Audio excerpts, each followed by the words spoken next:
Welcome, my friends, to Afro Tales presents Unearthly Accounts.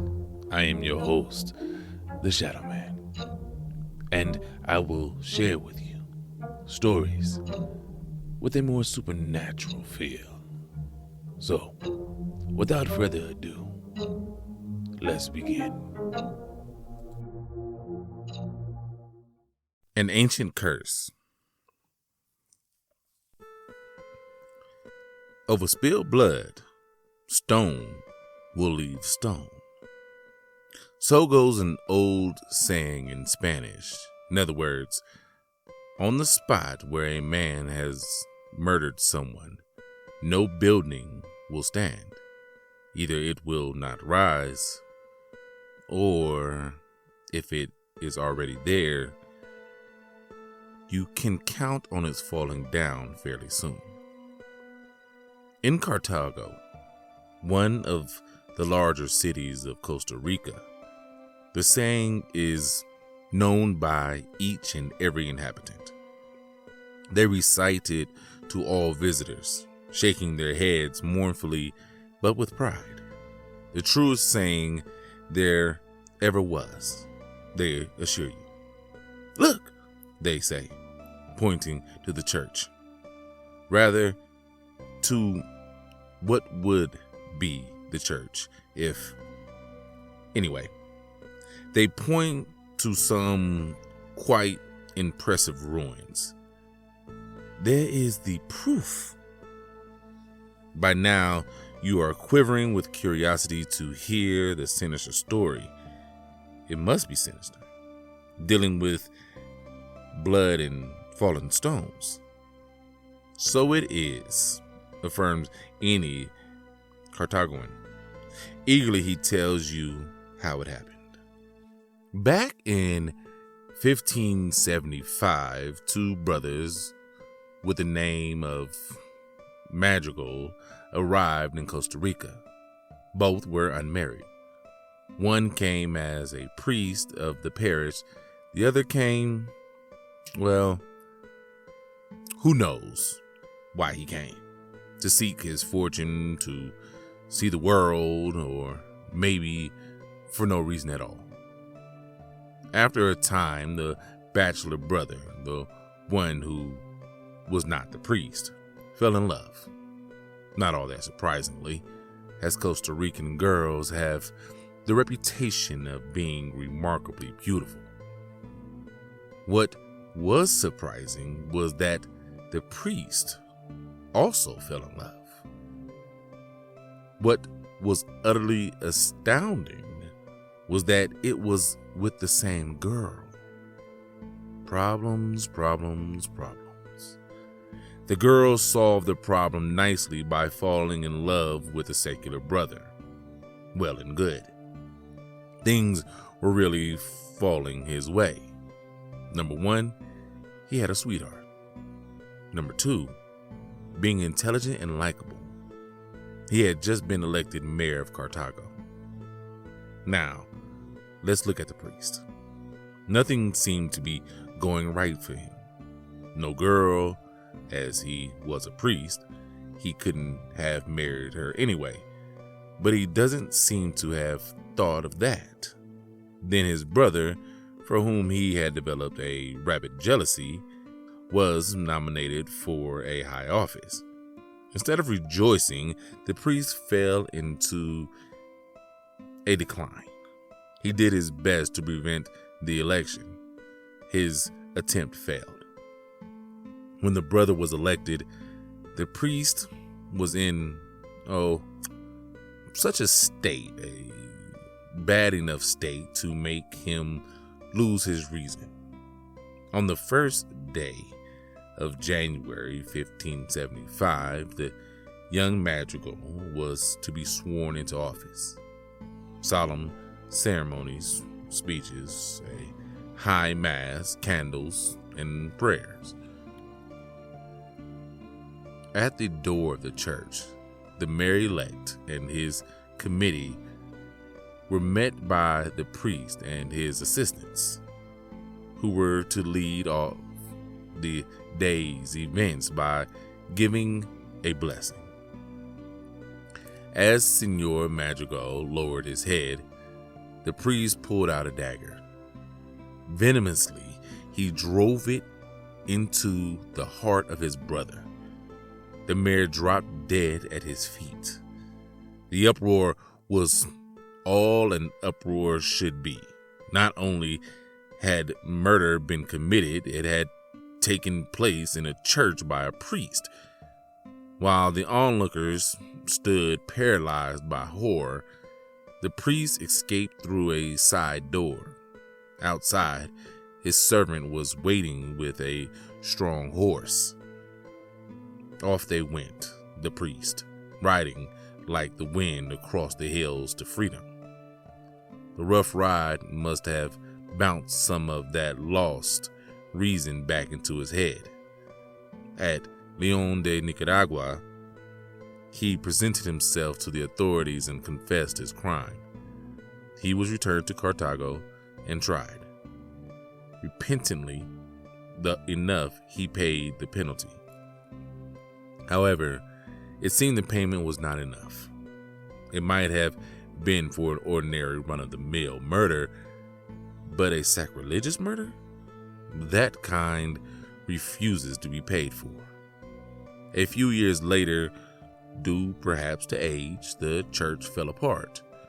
Unfortunately, it happened at night, and no one was hurt. The church was rebuilt, an earthquake shook it to the ground. The church was again reconstructed. Again, it fell down. After another attempt or so, the priests had learned their lesson. They put a church somewhere else. But some people just won't give up. In 1841, a fine cathedral was built on the site of the ill-fortuned church. On September 2nd, the day of benediction, an earthquake came along, and you can guess what happened to the cathedral. Some years later, an ambitious architect planned a church capable of resisting time, fire, and divine wrath, no matter where it was located. It went up in that choice site, which was meant from the beginning for a church, so said the enthusiastic architect. The walls rose. The stones remained docilely in place. The Cartagoans went about saying at last the blood was washed away. The curse was lifted. The earthquake of 1910 unhinged the stones, broke the ligaments of mortar, and left them jumbled on the ground. It was an eternal lesson by the Cartagoans, looking affectionately at the broken stones, spouting flowers and vines and grass, that the blood of the brother would never be erased, that the place would remain cursed for century upon century, a long time, perhaps, but you know how ancient sayings are. They last a long time, too. The end. How the devil constructed a church. The town of Curaren is one of the most ancient in Honduras. It was who knows how many years old when the Spanish arrived from across the sea.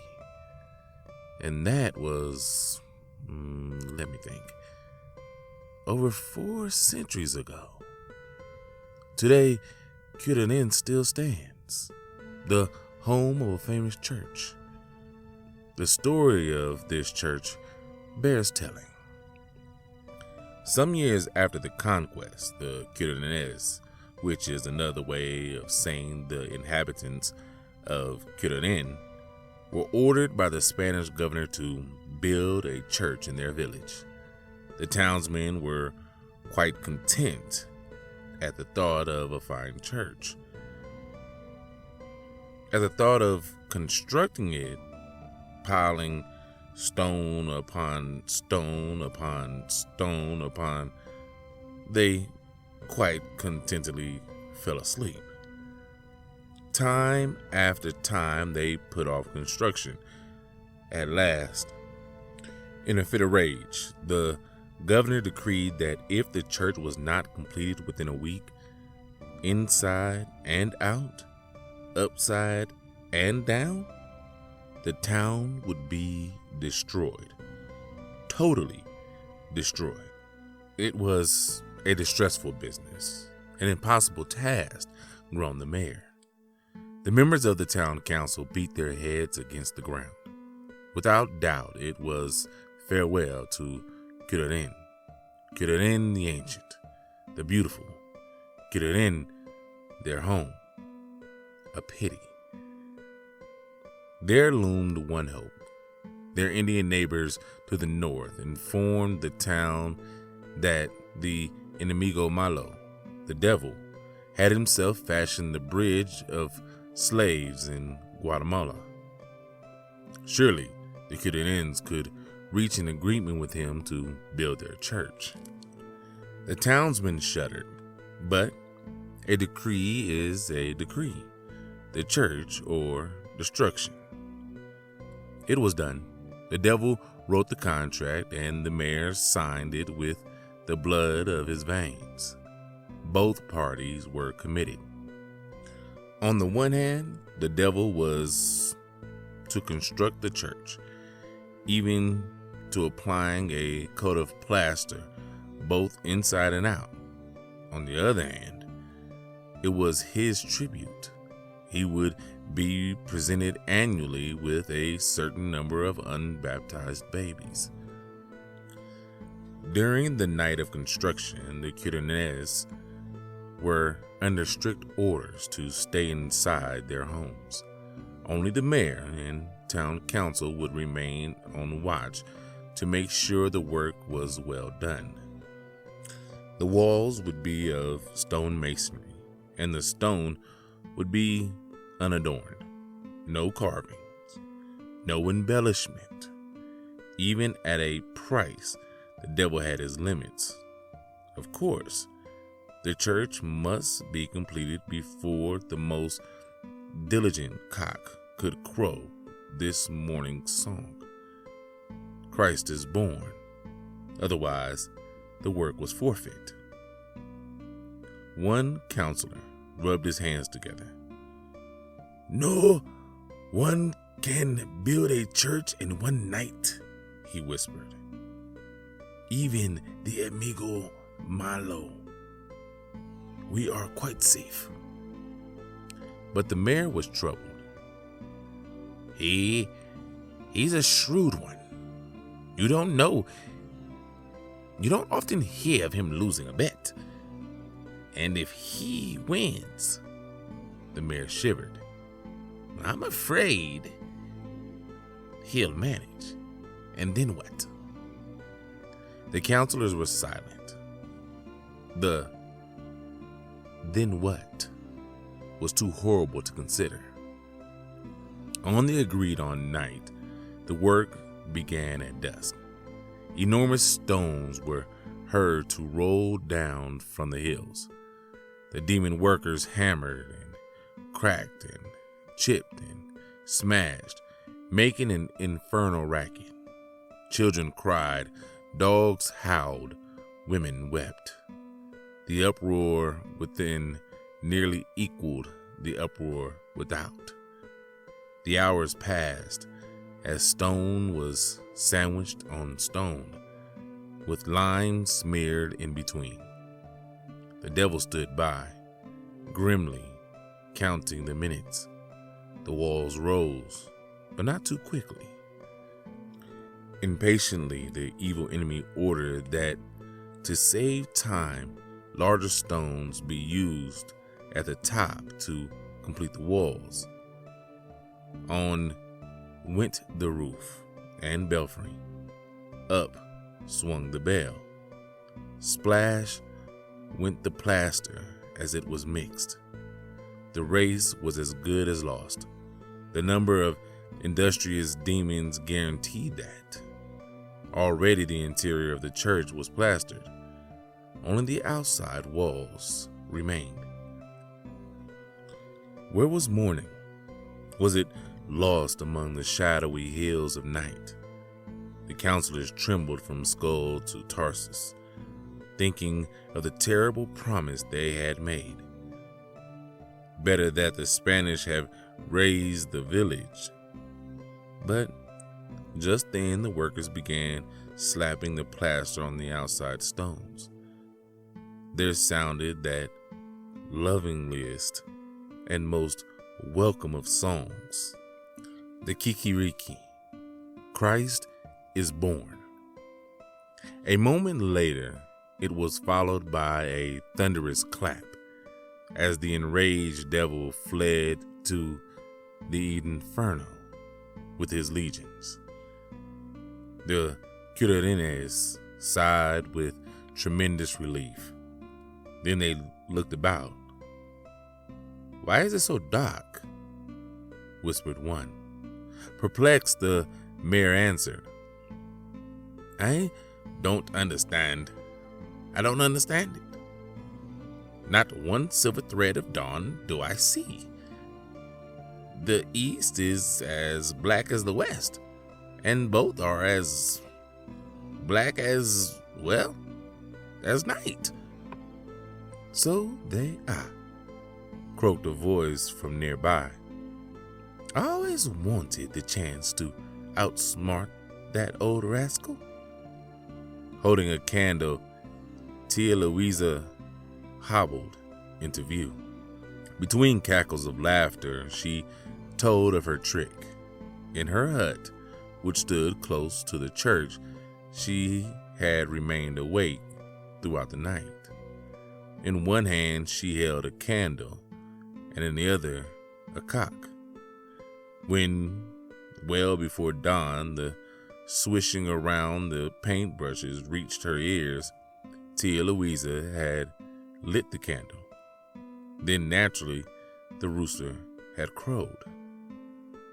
The gruff old governor, visiting Curaren, approved the church.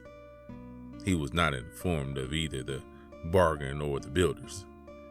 His only objection were that the largest stones were set at the top of the wall rather than the bottom, and the church was well painted inside, but not out. The mayor explained that they had tried to plaster the walls, but the plaster refused to adhere and peeled away. As for the large stones, the governor could understand. The laborers had been in a hurry, a fiendish hurry. The mayor winked slowly, so that some of the stones were set helter-skelter, here instead of there. But so what?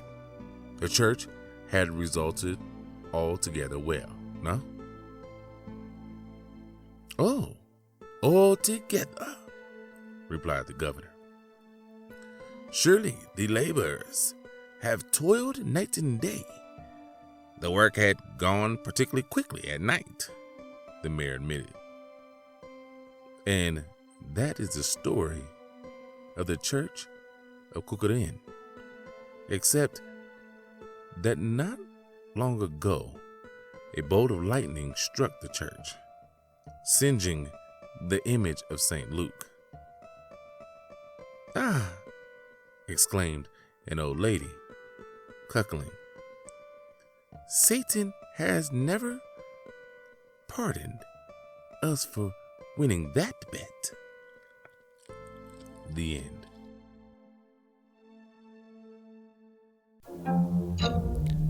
Thank you, my friends, for joining me this evening. And until next time, remember, you can always find me in the shadows.